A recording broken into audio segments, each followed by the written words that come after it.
Bueno, si un ser humano ingiere de golpe 10 o 12 cucharadas de azúcar puro disueltas en un simple vaso de agua, la reacción instintiva, el instinto más primitivo del estómago, es provocar el vómito de inmediato. Claro, es un mecanismo de supervivencia básico. Eso es. El cuerpo detecta una amenaza osmótica extrema, un choque químico que desequilibra los fluidos internos y decide expulsar el peligro de forma violenta. Es que es lo lógico. La biología no está diseñada para asimilar eso. Ya, pero lo fuerte es que millones de personas logran burlar este sofisticado sistema de defensa natural todos los días, ¿eh? Y lo hacen con una simple lata fría de refresco oscuro. ¿Cómo es posible que el cuerpo acepte este líquido sin rechazar?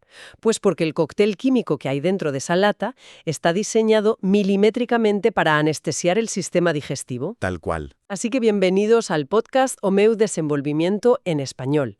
Nuestra misión en esta exploración detallada de hoy es desmenuzar una extensa pila de investigaciones clínicas, estudios metabólicos y análisis químicos sobre los efectos reales que tienen las bebidas azucaradas industriales y también sus variantes sin azúcar en el cuerpo humano. Un tema fundamental. Y vamos a ir mucho más allá de la típica etiqueta de calorías para entender la mecánica celular. Pero, a ver, para mantener la máxima objetividad en el análisis, nuestra regla de oro hoy es que no mencionaremos ninguna marca comercial. Nos interesa puramente la química interior, no el logotipo del envase. Y es un enfoque súper necesario porque la conversación habitual sobre la nutrición se ha reducido a una simple ecuación matemática de contar calorías, ¿sabes? Entra energía, se quema energía. Ojalá fuera tan sencillo. Ya, pero es que la biología humana no es una calculadora. O sea, es un laboratorio químico de altísima complejidad.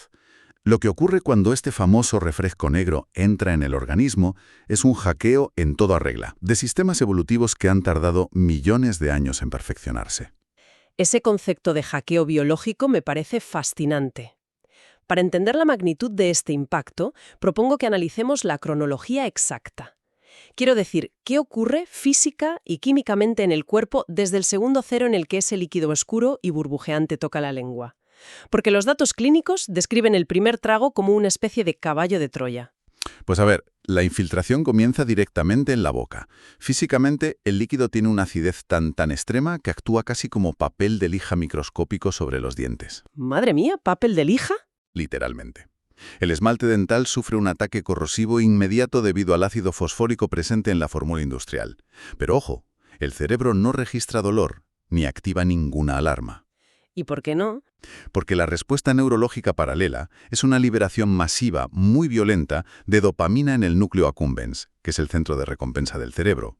Es un pico de placer tan artificial y tan agudo que la neurología moderna utiliza los mismos parámetros para medir el impacto de ciertas drogas. ¡Qué locura! O sea, que estás limando los dientes, pero tu cerebro está de fiesta. Eso es. El cerebro interpreta esa avalancha de glucosa rápida como una victoria evolutiva tremenda para la supervivencia y le ordena al cuerpo que siga bebiendo sin parar. Pero a ver, ahí es donde entra la paradoja del vómito que mencionábamos al principio.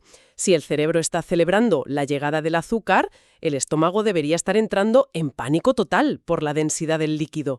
¿Cuál es el mecanismo exacto que impide que el estómago rechace esta bomba hiperosmótica? Pues el secreto industrial reside en el uso combinado del ácido fosfórico y el ácido carbónico. Estos ácidos cumplen una doble función clave. Primero, cortan radicalmente la percepción del dulzor empalagoso en el paladar. Claro, porque si no sería imbebible. Imposible de tragar. Hacen que un líquido saturado de azúcar sea bebible y hasta refrescante, especialmente si se sirve a temperaturas muy bajas, que eso también ayuda a adormecer las papilas gustativas. Y segundo, y esto es lo más importante, este entorno altamente ácido enmascara químicamente la carga de glucosa ante los receptores gástricos. O sea que el ácido actúa como una cortina de humo. Exacto. Engaña al nervio vago y a los sensores del estómago, enviando al cerebro la falsa señal de que el líquido que acaba de entrar es manejable y seguro. No hay amenaza. Es decir, el sistema de seguridad del cuerpo es cegado químicamente para aceptar una carga tóxica. Y a partir de ese momento, claro, el reloj metabólico empieza a correr sin frenos. Según las fuentes, a los 20 minutos el nivel de azúcar en sangre alcanza su punto máximo, obligando al páncreas a liberar insulina a raudales. A trabajar a destajo. Tal cual. Pero lo verdaderamente curioso de la investigación ocurre a los 40 minutos, cuando la cafeína de la bebida entra en juego por completo. Las pupilas de la persona se dilatan, la presión arterial sube y se genera una sensación de energía desbordante. Es como si alguien hubiera conectado el cuerpo de esa persona a una toma de 220 voltios. Sí, pero hay que entender bien cómo funciona esa energía falsa, porque la cafeína no aporta energía real en forma de calorías útiles, para nada. Lo que hace es, digamos, una suplantación de identidad química. ¿Cómo es eso? Pues a ver, en el cerebro tenemos unos receptores llamados de adenosina. Cuando la adenosina se une a ellos de forma natural, el cerebro registra fatiga y sabe que es hora de descansar. ¿Bala? Pero la estructura molecular de la cafeína es tan sumamente parecida a la adenosina que logra encajar perfectamente en esos receptores, bloqueándolos por completo. ¡Ostras! Claro, el cerebro, al no recibir la señal de cansancio fisiológico, entra en estado de alerta máxima y libera adrenalina. Quien se lo bebe se siente invencible, aunque sus reservas reales de energía estén por los suelos. Una ilusión química temporal en toda regla. Porque claro, la factura llega implacablemente al cruzar la marca de los 60 minutos. Esa montaña rusa tiene que llegar a su fin y se produce lo que los endocrinólogos llaman la hipoglucemia reactiva o el famoso choque del azúcar. El bajón, ¿sí? Toda esa insulina que el páncreas bombeó desesperadamente ha logrado barrer el azúcar de la sangre y a menudo retira más de la cuenta. El nivel de glucosa se desploma por debajo de la línea base y el individuo se convierte de repente en un ser humano irritable, letárgico, con una hambre voraz, buscando instintivamente la siguiente lata o cualquier dulce para volver a subir la persiana. Es un ciclo adictivo de manual. Son 5 minutos de euforia a cambio de un colapso sistémico total. Y aquí es donde la trama se complica tela. A ver, cuénteme. Porque ese azúcar que la insulina retiró a la fuerza del torrente sanguíneo no se ha evaporado por arte de magia. La energía no desaparece, simplemente cambia de lugar. Claro. Cuando el cuerpo recibe muchísimo más combustible del que los músculos o el cerebro pueden quemar en ese instante preciso, tiene que almacenarlo de emergencia para evitar, literalmente, un coma diabético. Y el principal órgano encargado de lidiar con este marrón, con esta crisis, es el hígado. Y esto nos lleva a uno de los puntos más reveladores del análisis de estos documentos. A ver, vamos a desgranar esto. Socialmente existe la creencia inquebrantable de que el hígado graso es el resultado directo de comer demasiada grasa animal. O sea, no sé, la panceta, el queso curado, las frituras. Esa es la creencia popular, sí. Pero la evidencia metabólica señala en una dirección completamente distinta. El gran responsable de la epidemia de hígado graso no alcohólico en la sociedad moderna no es la grasa alimentaria, es el azúcar líquido que no se utiliza. ¿Cómo se explica esta conversión tan bestia? Pues lo fascinante aquí es distinguir los tipos de azúcar. Estas bebidas industriales suelen estar endulzadas con jarabe de maíz de alta fructosa, o con sacarosa refinada, que básicamente es mitad glucosa y mitad fructosa. Vale, glucosa y fructosa. Eso es. La glucosa es un combustible universal, o sea, cualquier célula del cuerpo, desde un bíceps hasta una neurona, puede utilizarla directamente como gasolina. Sin embargo, la fructosa es una historia muy diferente. Solo el hígado posee las enzimas necesarias para metabolizar grandes cantidades de fructosa. Actúa como el único centro de reciclaje autorizado para ese material específico, ¿no? Una analogía perfecta. A ver, imaginemos que el hígado es un controlador aéreo en un aeropuerto. De forma natural, si alguien se come, no sé, un par de manzanas, la fructosa llega lentamente, viene empaquetada en fibra y el hígado gestiona sus vuelos sin ningún estrés. Todo ordenado y tranquilo. Exacto. Pero beberse un refresco grande equivale a mandar 50 aviones llenos de fructosa para que aterricen de golpe, todos a la vez, y encima sin fibra que frene la absorción. Madre mía, el colapso del aeropuerto. Un colapso absoluto. El hígado, abrumado por esta crisis logística, no tiene espacio para almacenar tanta energía en forma de glucógeno, así que su única vía de escape fisiológica es un proceso llamado lipogénesis de novo. Literalmente, el hígado fabrica grasa nueva a partir del azúcar. O sea, empieza a empaquetar el exceso en forma de triglicéridos. Tal cual. Y el problema es que no los deposita de manera inofensiva bajo la piel, no. Parte de esta grasa se queda atrapada dentro del propio tejido hepático, asfixiando al órgano poco a poco. ¡Ostras! Y el resto se empuja hacia la cavidad abdominal, envolviendo los órganos vitales. Es lo que conocemos médicamente como grasa visceral, o coloquialmente, los temidos michelines que no hay forma de quitarse. Claro. Al mismo tiempo, este hígado graso se vuelve resistente a la insulina, lo que obliga al páncreas a trabajar el doble para conseguir el mismo efecto, creando un ciclo destructivo que es la antesala directa de la diabetes tipo 2. Es un estrés orgánico monumental operando totalmente en silencio. Pero a ver, si el hígado sufre por el azúcar, lo que la investigación revela sobre el esqueleto parece sacado de un relato de terror médico. No solo estamos lidiando con un problema de grasa y metabolismo energético, sino con un ataque estructural a los huesos. Sí, es gravísimo. Las fuentes detallan que el ácido fosfórico de la bebida realiza una especie de secuestro químico de minerales vitales. ¿Cómo logra un simple refresco debilitar la densidad de los huesos? Pues es una cuestión de química básica que ocurre dentro del tracto digestivo. El ácido fosfórico tiene una alta afinidad química por el calcio y el magnesio. Vale. Cuando una persona consume alimentos nutritivos, lo normal es que los minerales sean absorbidos a través de la pared intestinal y pasen a hacer a sangre. Pero claro, si se introduce este ácido simultáneamente o en el mismo periodo digestivo, el ácido fosfórico se une químicamente al calcio y al magnesio directamente en el intestino inferior. O sea que los bloquea antes de que puedan ser absorbidos. Exacto. Forma unas sales insolubles que el cuerpo humano es totalmente incapaz de procesar o de asimilar. Al final, el cuerpo no tiene más remedio que expulsar estos compuestos a través de la orina o las heces. ¡Qué barbaridad!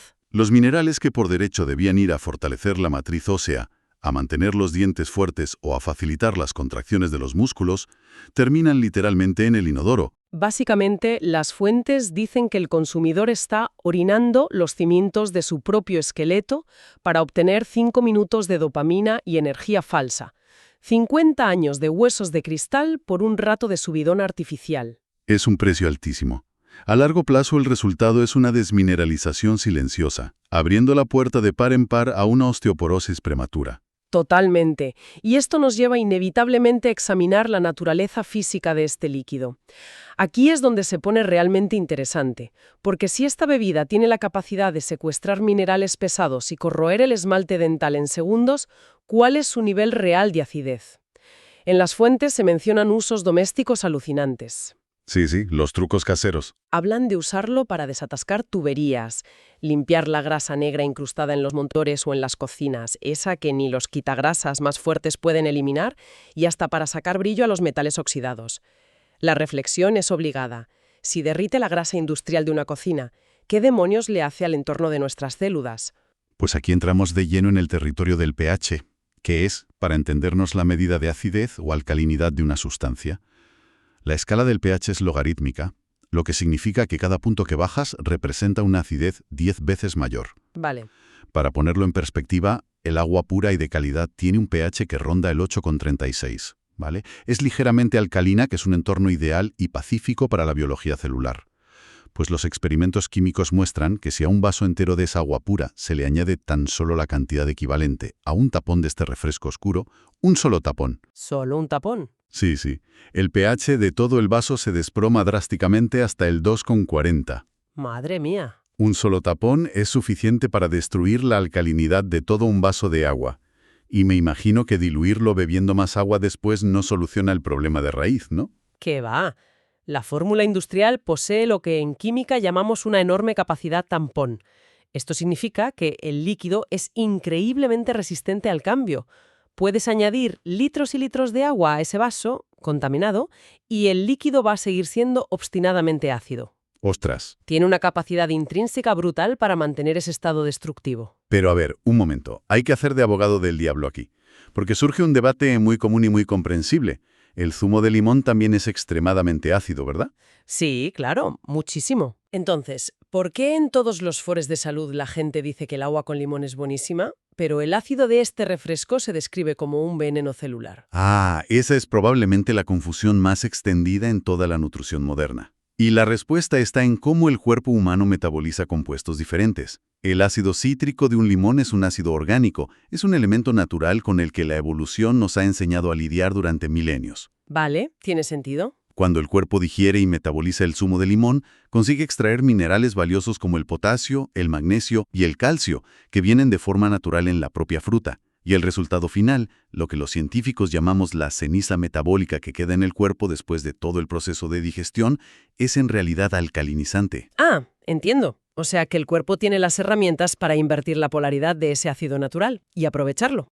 no aportan ningún mineral. De hecho, como dijimos antes, los roban. El cuerpo humano no posee ninguna vía enzimática para procesar o neutralizar estos químicos artificiales de manera beneficiosa. Es sencillamente un veneno que el cuerpo no sabe cómo manejar. Es puro estrés para el organismo. Totalmente. Fíjate que la sangre humana debe mantenerse en un rango de pH extremadamente estrecho, alrededor de 7,45. Es una cuestión de vida o muerte. Si varía ligeramente hacia la acidez, el cuerpo literalmente entra en coma. Así que, ante la llegada de este torrente de ácido sintético de pH 2,5, me imagino que el cuerpo tiene que activar un protocolo de emergencia masivo para evitar que la sangre se acidifique. Claro, el organismo entra en pánico en modo de supervivencia. Para contrarrestar la carga ácida de un solo vaso de refresco y mantener el pH de la sangre estable, el cuerpo utiliza sus propias reservas de minerales alcalinos de los huesos y requiere cantidades absurdas de agua. ¿Cuánta agua? Se calcula que el cuerpo necesitaría beber el equivalente a 32 vasos de agua pura y de altísima calidad para poder amortiguar el impacto químico de un solo vaso de refresco. ¿32 vasos? Es una locura. Y no solo eso, forzar continuamente al sistema a trabajar en un entorno tan ácido agota las reservas antioxidantes, creando el terreno biológico perfecto, el caldo de cultivo ideal para el desarrollo de enfermedades degenerativas muy graves, incluyendo varios tipos de cáncer. Tela. Bueno, al escuchar sobre este nivel extremo de acidez y de azúcar, la respuesta lógica de la sociedad ha sido buscar una escapatoria, un atajo, las famosas versiones cero o dietéticas. El gran mito moderno. Claro, hoy en día tomar el refresco tradicional cargado de azúcar casi que está pasado de moda. La gente sabe que una botella de 2 litros tiene más de 800 calorías vacías y que un solo vaso es como comerse una barra de pan francés entera de una sentada. Sí, sí. Así que todo el mundo se ha pasado a la versión cero. Cero calorías, cero azúcar. Esto plantea una pregunta importante. Seguramente este es un atajo seguro y soluciona el problema, ¿verdad? Pues casi que peor. Esa es la gran trampa del reduccionismo calórico. Creer que la ausencia de calorías equivale a la ausencia de impacto biológico es ignorar por completo cómo funciona la química subyacente de nuestras hormonas. Ya. Para conseguir replicar ese sabor intenso y dulce en un líquido, pero sin usar azúcar real, la industria química necesita emplear una combinación de aproximadamente 18 sustancias químicas sintéticas diferentes, incluyendo edulcorantes artificiales fortísimos. 18 sustancias. Sí, y son moléculas completamente extrañas para nuestro organismo. De hecho, algunas fuentes toxicológicas afirman sin tapujos que, entre los dos venenos, el normal con azúcar podría llegar a ser menos malo que el cero, debido a la enorme agresividad que tienen estos químicos artificiales sobre el hígado. Es como elegir entre beber pintura o beber disolvente. ¡Qué horror!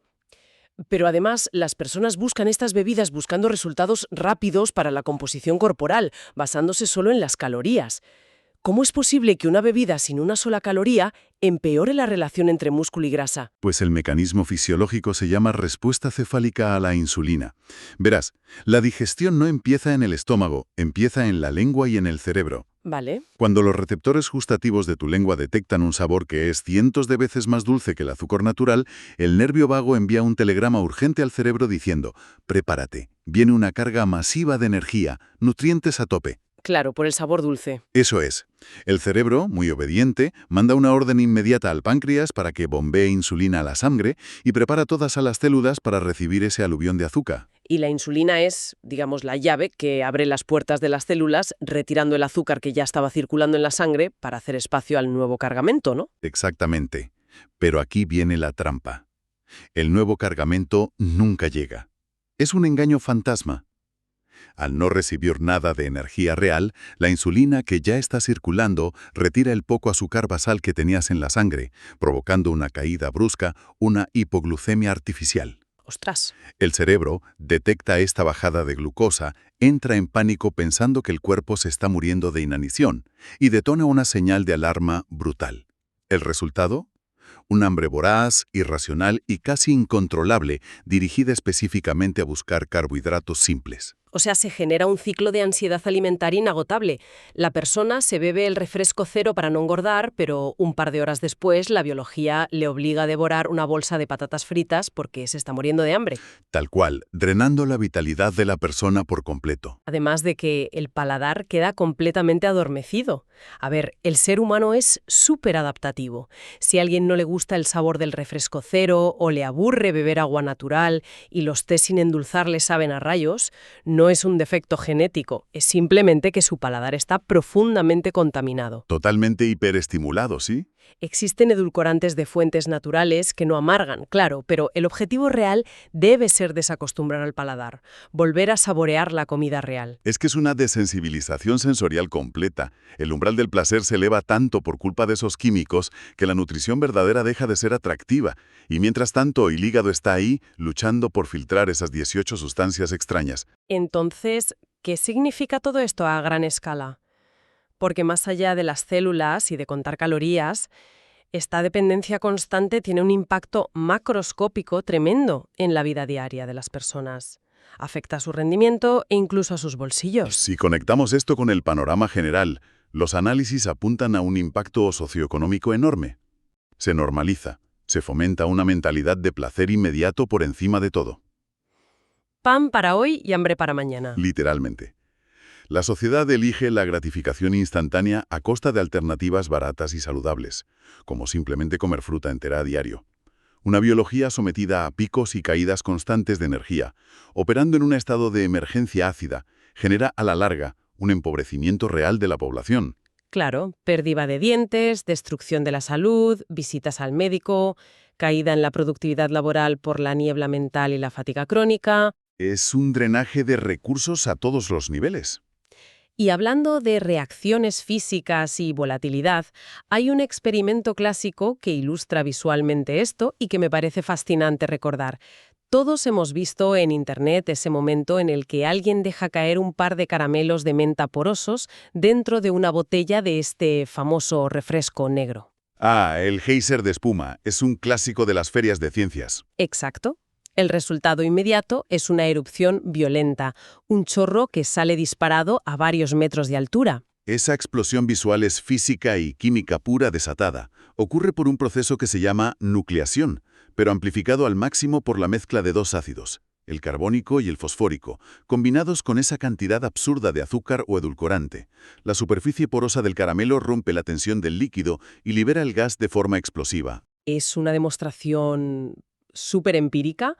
Ambos coinciden en una reflexión ineludible en las fuentes. Si esa reacción en cadena, ese caos y esa volatilidad ocurren visualmente en cuestión de segundos fuera del cuerpo dentro de una simple botella de plástico, imaginemos el caos celular y el nivel de estrés que se desata en las paredes del estómago de un niño que consume esto a diario. Es escalofriante pensarlo así. Pero dentro de todo este panorama de agresividad química, también hay una noticia increíblemente positiva en la ciencia médica. Ah, sí, menos mal. A ver. Sí. El cuerpo humano, y muy en especial el hígado, no es una máquina de cristal que se rompe de forma irreversible.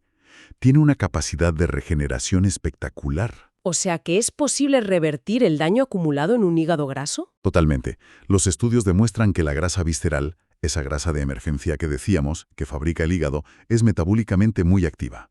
Es la última en llegar, pero puede ser la primerísima en salir. ¡Qué maravilla! Fíjate en este dato. Quien pierde los primeros 10 kilos de sobrepeso general llega a eliminar de golpe casi la mitad de la grasa tóxica acumulada en su hígado. ¿En serio? Eliminas 10 kilos y liberas al hígado del 50% de su carga. Es una proporción asombrosa. Es que el hígado responda rapidísimo al descanso metabólico. En el momento en que detienes la entrada de esa fructuosa líquida, el órgano deja de estar en crisis, limpia sus filtros y vuelve a hacer su trabajo natural. Cualquier día, no importa la edad o el historial, es un momento biológicamente perfecto para tomar la decisión de limpiar la despensa. Es un mensaje súper esperanzador. Bueno, a lo largo de este análisis, de esta exploración profunda, hemos desglosado un panorama sumamente complejo. Hemos visto cómo una simple bebida engloba ácidos corrosivos que actúan casi como papel de lija, cómo secuestra minerales vitales de los huesos, engaña a órganos importantísimos como el estómago y el hígado y fomenta un ciclo de dependencia basado puramente en el placer inmediato. Y cómo las versiones dietéticas no son ninguna salvación, sino una trampa metabólica diferente. Exacto. Tomar la decisión de apartar estas bebidas industriales de la rutina diaria no es para nada solo una cuestión de estética o de encajar en unos pantalones. Se trata de proteger la estructura misma del cuerpo, o sea, los huesos, salvar el motor energético, que es el hígado, y mantener el equilibrio químico sagrado del pH en la sangre. Es pura supervivencia a largo plazo. Así es, queda clarísimo que el cuerpo humano tiene una asombrosa capacidad de resistencia. Logra sobrevivir, funcionar e incluso adaptarse a medias a este bombardeo diario de fórmulas complejas llenas de ácidos y azúcares. Pero quiero cerrar esto con una reflexión expansiva para quienes nos escuchan hoy. A ver. Esto invita a una pregunta fascinante. Si el organismo es capaz de mantenerse en pie y funcionar bajo semejante nivel de estrés químico crónico, ¿qué niveles extraordinarios de claridad mental, de energía inagotable y de sanación espontánea podría desbloquear el cuerpo humano si se le liberara por completo de esa carga tóxica y se le hidratara exclusivamente con lo que la biología realmente espera? Es un horizonte de salud brutal, sin duda. Desde luego, es un pensamiento para llevarse a casa. Muchas gracias por acompañarnos en este viaje al interior de la biología. Nos despedimos por hoy. Un saludo desde Podcast Homeo Desenvolvimiento en español.